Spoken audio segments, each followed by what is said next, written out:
Well, unfortunately, every time there's a disaster of the magnitude as the earthquake in Haiti, we see three types of individuals come in and prey on children who've been displaced. It happened in a tsunami in Southeast Asia.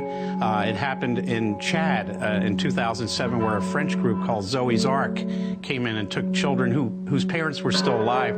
Ostensibly, they said they were Darfur orphans.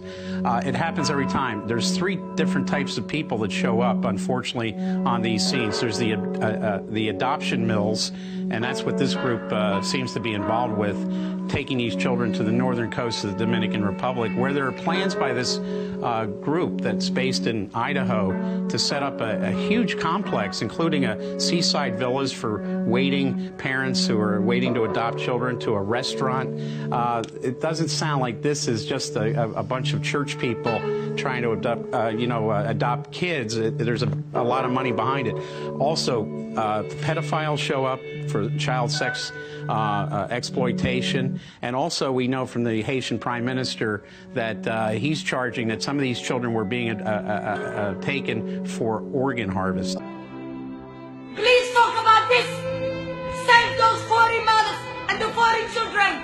The CID talking about it. They're holding some places and they're waiting them to sell their organs. Already 18 children removed last night, their organs and their heart. I know when we got the body, the organs were not there. So CNN contacted the two entities that had custody of Kendrick's body and access to his organs: the Georgia Bureau of Investigation, which conducted the first autopsy in January, and Harrington Funeral Home, which the Johnsons chose to embalm and prepare Kendrick's body for burial days later. A spokeswoman for the state tells CNN after its autopsy, the organs were placed in Johnson's body, the body was closed, then the body was released to the funeral home.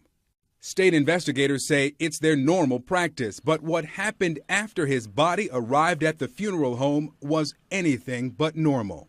What was in the place of the organs? Newspaper. Newspaper. It's hard. Down in Georgia, there was a case of an African-American 17-year-old kid who was found mysteriously dead at school. He died in the gym. They did an autopsy and they buried him. His family, they weren't satisfied with the results because they still wanted to know what happened to their son.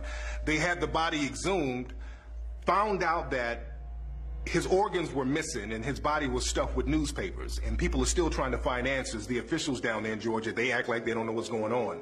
There was another case out here in California. A young African-American man was found dead in Death Valley in the desert. All of his organs were missing. His liver, heart, lungs, kidneys, all gone. There's a case in the UK recently. A Somalian girl was brought over there for organ harvesting. They found out that they were going to harvest her organs and they stopped that. There was another case in Asian couples. They went over to Africa. They adopted a black girl. 2 weeks later, she was dead. So these cases of organ harvesting are just going on all over the world, and people are being real quiet about it. The Rodney King riots. The cops arrested 18,213 black folks. They couldn't account for 10,000 of them. That's what happened in New Orleans. Remember when you saw those helicopters? They were picking up all them black babies and taking them up in a helicopter. And my husband and I sit there and said, we wouldn't have sent our son with them. I don't care who they was. We'd all died in the water together. We wouldn't have sent our baby up there. And they never got a bunch of those children back, as we all. In a truly brutal case of human cruelty, a young boy from China's northern Shanxi province was kidnapped near his home on Monday evening, only to be found hours later wailing in pain with his eyes gouged out in what appears to be an attack carried out by black market organ traffickers. 6-year-old Bin Bin went into the street near his house to play sometime before 6 p.m. An hour or two later, his mother called him inside, but he was nowhere to be found. A farmer found the young boy in a field hours later, covered in blood, his eye sockets empty. Police found the child's eyes nearby. The corneas had been removed. On the way to hospital, Bin Bin told his distraught father what he remembered. His story tells of a woman who drugged him before cutting his eyes out. She apparently said to him, don't cry, and I won't gouge out your eyes." Corneas for corrective eyesight surgery are in high demand, as they can be taken from people of any age and any blood type. Anyone who knows where the corneas are located in the eye can extract them. Police are offering a 100,000 renminbi reward for information leading to the arrest of the suspect. With massive demand for organs in China and only limited supply, a thriving illegal organ trade has developed. Children's organs fetch a higher price, one organ trader told Chinese media in 2010. Most people think the younger the donor is, the better the quality of organs, the unnamed trafficker said.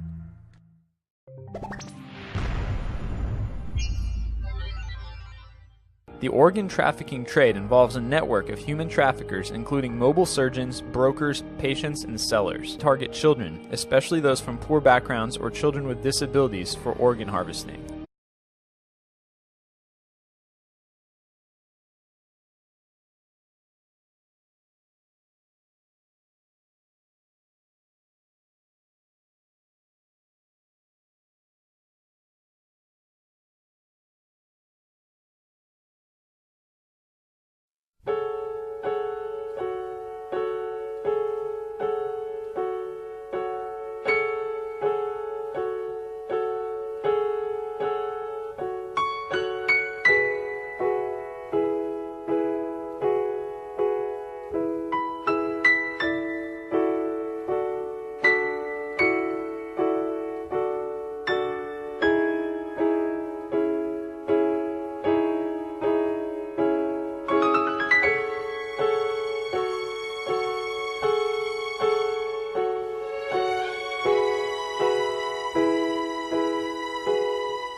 When I see you wear that necklace, you look just like your mother.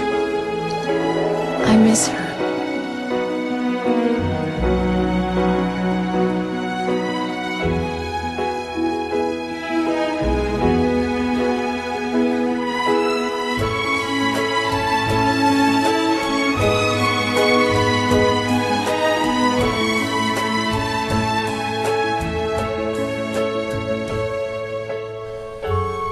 We're a broken family, aren't we?